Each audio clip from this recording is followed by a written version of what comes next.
দক্ষিণ জেলা বিএনপির যুগ্ম আহ্বায়ক ও বাঁশখালীর গণমানুষের নেতা মিশকাতুল ইসলাম চৌধুরীর নির্দেশনায় বন্যা কবলিত অসহায় মানুষের পাশে দাঁড়িয়েছেন স্থানীয় বিএনপি ও অঙ্গ সহযোগী সংগঠনের নেতাকর্মীরা। চট্টগ্রাম মহানগর ছাত্রদলের সাবেক সহ সম্পাদক ও বাঁশখালী উপজেলার যুবদল নেতা আল ইমরান এবং সাবেক ছাত্রদল নেতা নূর উদ্দিনের উদ্যোগে রেমিটেন্স যুদ্ধ প্রবাসী ও যুবদল নেতা ফোরখানের সহযোগিতায় বাঁশখালীর বিভিন্ন এলাকায় ৬০০টি বন্যা কবলিত পরিবারের মাঝে ত্রাণ সামগ্রী বিতরণ করা হয়। ত্রাণ বিতরণ কর্মসূচিতে উপস্থিত ছিলেন চট্টগ্রাম মহানগর ছাত্রদলের সাবেক ও সহ সম্পাদক ও যুবদল নেতা আল ইমরান, স্বেচ্ছাসেবক দল নেতা শাহাবুদ্দিন, ছাত্রদল নেতা জামাল, মারুফ, হেলাল সহ বিভিন্ন অঙ্গ সহযোগী সংগঠনের নেতাকর্মীরা।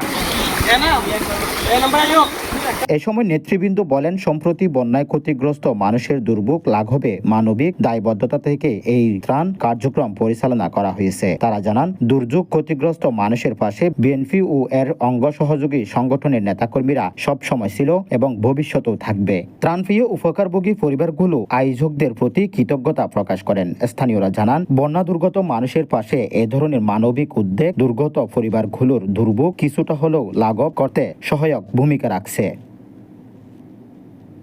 News desk, Chittagong.